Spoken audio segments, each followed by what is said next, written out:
What's up, everybody? Derek Anderson, the DA. And you know, Ant-Man and the Wasp Quantumania has been a complete embarrassment for Marvel, for Disney, for Kevin Feige, pretty much for everybody involved, right?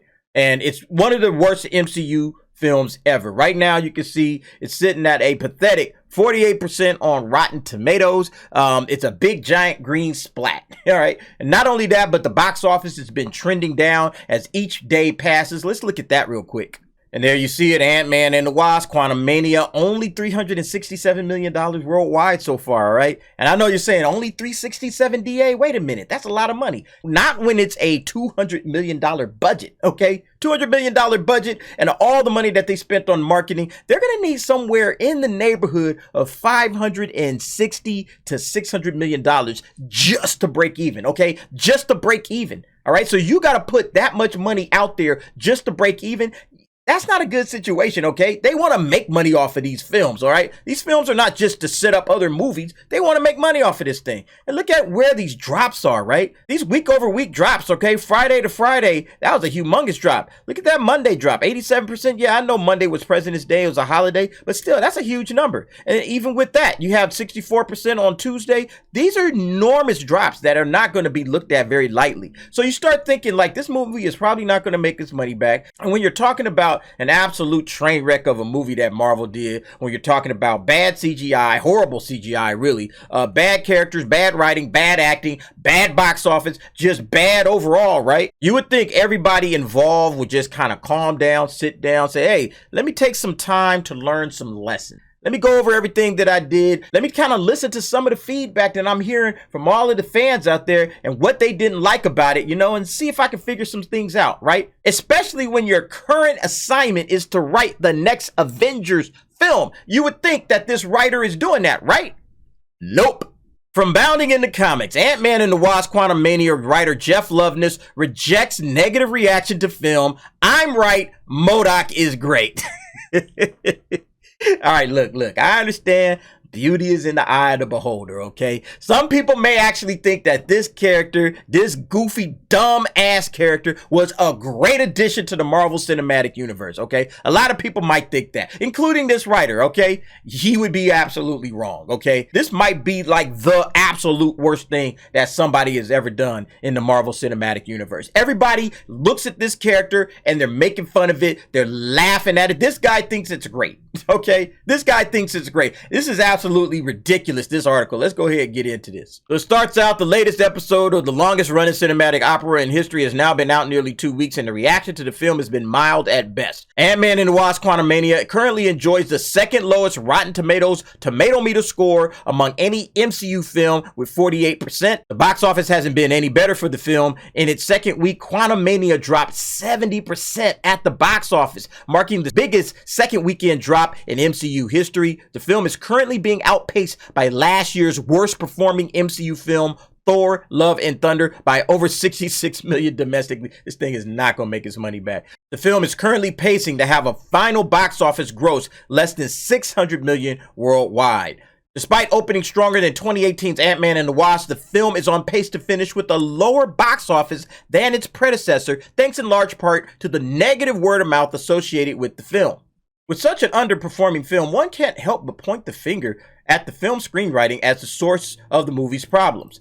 Jeff Loveness, who has never written a feature film previously, was tasked with leading the MCU into Phase 5 after only writing episodes of Jimmy Kimmel Live and Rick and Morty. Lord have mercy. Loveness, in an interview with the far-left media outlet The Daily Beast, talked about the film's negative reception by stating he is proud of the film's writing and disagrees with the negative backlash the movie has received. So Loveness said, to be honest, those reviews took me by surprise. I was in a pretty low spot. Those were not good reviews, and I was like, what the? He continues, I am really proud of what I wrote for Jonathan Majors, who plays Kang, Michelle Pfeiffer, who's Janet Pym. I thought that was good stuff, you know? And so I was just despondent. I was really sad about it. You should be, okay? Somebody should have caught this stuff in the editing. Like, whoa, wait a minute.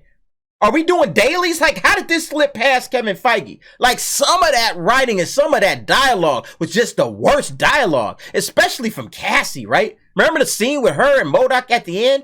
Just don't be a dick. I'm like, what the hell is this crap? Who wrote this stuff? This was absolutely atrocious. And look, I can understand where this guy is coming from a little bit, okay? I have a couple of novels that I've written out there. You guys go ahead and check it out. Links in the description if you're interested. So I get the idea that you want to have some positive feedback, right? When it comes to something that you've been working on probably for a long time, all right? But if it's trash, it's trash. Just accept the honest criticism for what it is. You got to dust yourself off, try again. Failure is a part of growth, okay? That's what we learn as we're coming up as young kids, okay? Hey, man, you know, you're not going to succeed at everything you try. The most important thing is that you don't give up. You keep pushing forward. You'll make it one day, all right? Failure is a part of that process. And despite the results of his cinematic flop, Loveness said he got in better spirits after he attended a public screening of the film and listened as audience members laughed at many of the jokes he added to the script. He explains, I went to a showing and the audience was laughing. It was one of those Sullivan Travels watching the movie with the prisoners moment. I'm like, God damn, no, the reviews are wrong. No, they're not. I'm right. MODOK is great, Loveness said. I'm pretty happy with it overall, and I think I learned how to take a punch this week, he concluded. And now that I learned that it's not too bad, I could just get on with making things. See, that's the problem, okay? Look, when I went to watch this thing in theaters, okay, nobody laughed. Not one dude, not one giggle, not a chuckle, not a smirk. Nobody, all right? Nobody laughed in the theater. It was stone cold quiet in that entire theater for them 2 hours, all right? I think what happened is Kevin Feige saw this dude with his head down like, man, Kev, man, my shit is trash, bro. I saw the reviews in oh, man, I suck, bro. I can't do this writing stuff no more. And y'all know Kevin Feige was like, hey, Bob, it's Kev. Hey, look, we're going to need to put together a special screening for Ant-Man and the Wasp Quantumania, all right? Yeah, I know it's been tons of screenings, but look, as it turns out, our writer, Jeff Loveness, who's also writing Kang Dynasty, turns out this guy's a giant pussy and can't take criticism. So what we're going to need to do is get a whole lot of random people. Hey, just pull people off the street. I don't care where you're from. There's a big Starbucks across the street. Just grab everybody out of there, give them $100 and tell them to show up at the theater and laugh their asses off at everything. Laugh at Kang's death. Laugh at it all, okay? Just laughter. Just make sure that this guy is feeling good about himself. I'm going to send him over to the theater in about 10 minutes, okay? All right? Yeah, I don't care who you get, just randos. Just make sure that they know that they are supposed to laugh at everything, okay? And you can stand there and give them an extra 100 if they laugh even harder. But we need these guys in the theater, and they got to laugh their asses off so this chump doesn't screw up Kang Dynasty. All right? All right, thanks. Y'all know Kev had to pull out oh man, we got to get a fake audience in this shit, don't we? Loveness confirmed last week that he is sticking with Marvel Studios and that he is currently developing the script for Kang Dynasty, which is slated to come out in 2025, pending reshoots and delays. That'd be hilarious if the thing comes out in like 2027 because this dude is having like a nervous breakdown about the film. I would love that. Loveness recently revealed that Marvel Studios doesn't have a plan on that film. Oh, no kidding. Oh, they're just winging it. How about that? God damn it. We are in the process of figuring that out. I am so far behind on my Avengers script, but I will tell you when we got it figured out. Crap, man. Look, every day, the Marvel Cinematic Universe is just sounding like something else we already know, right? Sounding like somebody else we all know and love, right? Somehow Kathleen Kennedy has gotten her... She's cast her witchcraft over Marvel Studios. Yep, same crap. He added, we've got a plan, we've got a story, but the goal right now, without giving too much away, is to show the true versatility and passion that Jonathan Majors has. Isn't that nice? Loveness also confirmed the only plan for Phase 5 of the MCU is to push Jonathan Majors to superstardom in his role as Kang the Conqueror. I truly feel like I'm the luckiest guy in the world because I get to write for the most exciting young actor that I've seen in a long, long time. And so the short answer is that I can't say anything, but the big answer is that Kang is a legion. Wow, isn't that exciting? What are your thoughts on the future of the MCU under the guidance of gentlemen? Look, man, train wreck, okay? Train wreck is the only thing that I can say. What happened to the MCU, right?